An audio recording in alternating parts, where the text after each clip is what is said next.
We were all asked. And they said right away, your parents are burning there.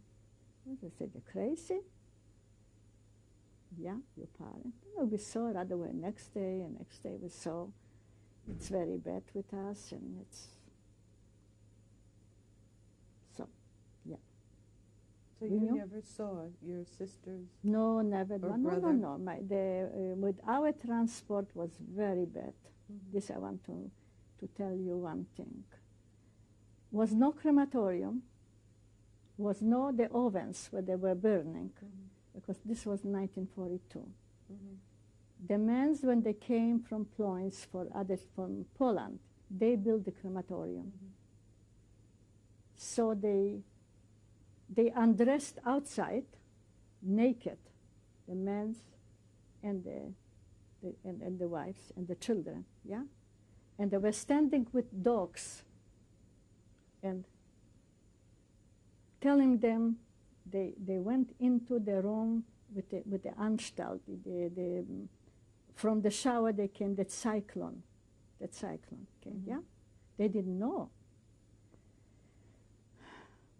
The Sonderkommando, you know what means Sonderkommando. Sonderkommando people, men probably mostly, they worked there because they schlepped the dead people to the oven, yeah?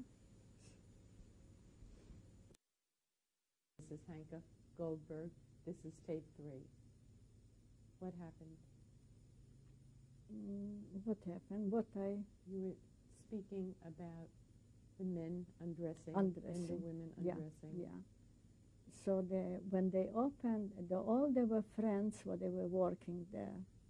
After 3 months, they were very weak and sick, so they burned them constantly. Every 3 months, they changed the Sonderkommando.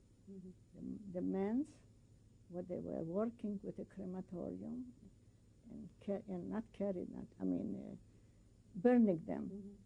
So with our transport, Ploinsk and the other small cities, when they start 1942, we had the worst thing because was no crematorium, was no oven where to burn, so they burn in the ground, one person of the other, and they put up the gasoline, whatever. So a short way, they organized, all the men, and they start building, and they build up 3 crematoriums in a short time. 1942, not 1942, the end, just a few months, was everything in because with the hands, with the strength of the prisoners. So the other transport they had not better, that they just went into a place and they undressed in a place, not outside. And next to this place was another place for the cyclone. If the SS, if Germany, if they would give just a little bit more cyclone, the death would be just 10 minutes. They gave, the people were struggling for 25 minutes, in a half an hour. When they opened the door, I didn't see because I had friends there, but they were telling the survivors. When they opened the door of the crematorium, there was the middle of the room was empty, completely empty. Why? Because everybody one was schlepping the other one, and it was sticking, like gum, and the middle was free, completely free. One time, I was on Brzezinki, and the transport came from Lodz, or the Hungarian, came out alive, a woman, after the crematorium. I didn't kill her. They brought after her. the crematorium? Yeah, after this, the gas couldn't kill her. She was so strong. Beautiful woman, like I would see her now with long hair like you, probably in the terrace. Beautiful woman. And they brought her to Brzezinki, where the selection, and we gave her something to wear, and she went on a block. We were not allowed to talk to her. She came back from there. This I remember. I don't think Bella remembers this. This was in. I went through.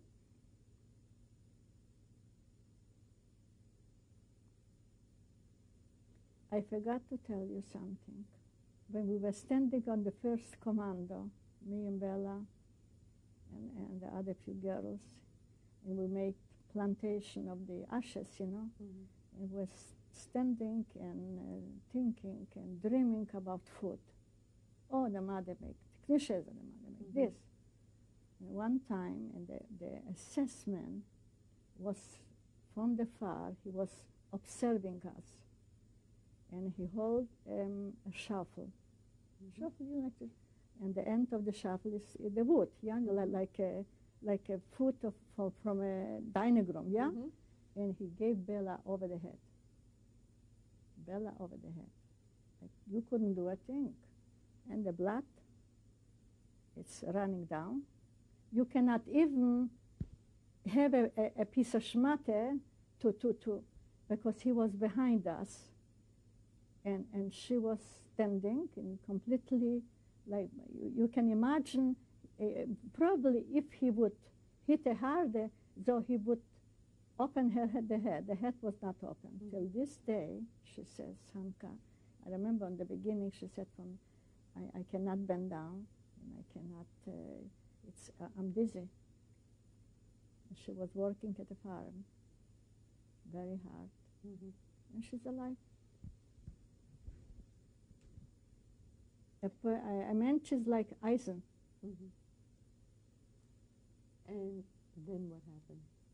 Then what happened? It's like Brzezinki is finished, and we 1944 January 1944 November. Bella says November, and I said December probably. They took us because we were so. No. Before was the Ruzha Robota was our friend. And Bella was organizing, the money and other things, and we gave to another girl, and then another gave to Ruzha. Rosa Robota, and she was buying the Pro, for the Aufstand. I mean, not the Aufstand. I mean, for the revolution. Like we have enough is enough. So everything was ready and everything was planned and everything. So came a Jew from the Sonderkommando. He was the Kapo. He denounced. He denounced this to the German, to the SS, and they killed them all. There was no revolution, nothing. They killed them. They killed the Kapo too. Before they killed from the commando, the Sonderkommando, they killed him. He was a Jew, like I would look now on him, a small, thin man. How could he do this? To denounce the Jews. We were ready. We were prepared with everything. So they killed him. How long had that been going on? No, we were preparing probably, the long time, months, 5, 6 months. I was involved. We were involved because we had good commandos, and so we could steal a diamond. We could steal money. We find money in a jacket. People they were hiding. So we took it out. In the German, they didn't know about this. No, absolutely not. But you knew there was some kind of revolution or uprising. Yeah. I was living in the same place where we supposed to start. And if we would kill all the Germans around, the soldiers and the SS, so we would be free. So we would run out. Where run out? I don't know where we would run. The Sonderkommando, They were running to a river. Was not far a river. They were all killed. We find them, all of them killed in the water. They were swimming to the liberation, and they killed them all. And what happened to when you said that they were killed? They were killed. They didn't know. No, we were afraid. They will take us, not all of us, because the camp was, the Brzezinki was small. Birkenau was much smaller. No transports, no work. So now is the time for us. So we were counting, probably they will take us tomorrow to the gas chamber. So they took us, me and Bella and my surrogate sisters and other friends, to Auschwitz. Auschwitz is in the city in Krakow, not Birkenau, Auschwitz. And there they were, Auschwitz was for sterilization, for castration, for all kind of experiments was Auschwitz. And we went there. And there we find Ruzha, Robota. She was hanged, and we were standing and seeing her, how she was talking to us before she went to the gallows. What did she say? What she says? She said, all my dear children, you must revenge. No, she spoke in Polish, revenge. And went to the gallows, with her head very high, in a black T-shirt, like a kaftan, like a black. And the 4 girls that were killed, they hanged. They were hanging almost for 2 days. And we, the few girls, on the Lagerstrasse, we were supposed to go around and see them, they hanging. When was this? This was January, the 6th, the 26th. No, this I don't remember. I know January. Of what year? 1945.